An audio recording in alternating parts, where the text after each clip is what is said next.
Yo, what's up mga Lodi? Handa na ba ang lahat sa ating panibagong kwento?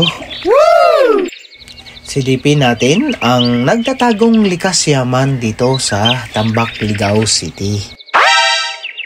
Alam nyo ba mga Lodi? Ang tinaguriang miyembro ng Fisher Fox kung tawaging bantay dagat dito na kung saan sila ang nangangasiwa sa nasabing tourist spots na ala plastic whites powdery beaches dito sa Ligao City. Woo! Bukod riyan, ayon sa pananaliksik natin, ang Albay West Coast ay bahay ng natural white sand beaches 5 kilometers away from area of mangrove forest. Woo! Alam nyo ba mga Lodi, ang mangrove forest man-made na ito ay pinaka-tourist attraction dito sa lugar na kung saan mayroon itong iba't ibang species of mangrove trees na patuloy lumalaki sa nasabing lugar. Woo! Ayon sa pananaliksik natin,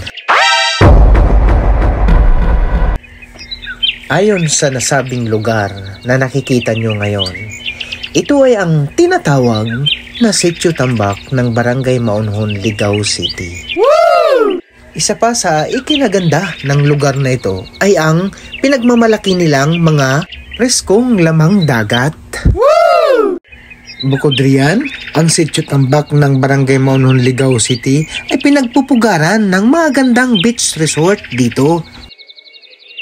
Isa pa sa nakakahanga dito mga Lodi, ang hanap buhay ng mga taga rito ay pawang pangingisda. Woo! Kaya kung gusto mong kumain ng mga preskong lamang dagat, ano pa ang hinihintay mo?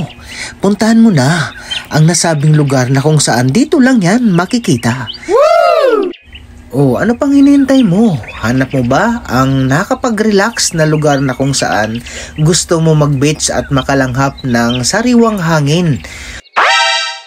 Siyempre, huwag nang mag-atubili na pumunta dito sa nagagandahang White Sand Beach Resort dito sa Sitio Tambak, Barangay Maunhon, Ligao City. Ano pang hinihintay nyo mga Lodi? Tara! O kung hindi ka pa nakaantabay dito, abay sumubaybay na dito sa ating munting channel. Woo! Thanks for watching mga Lodi.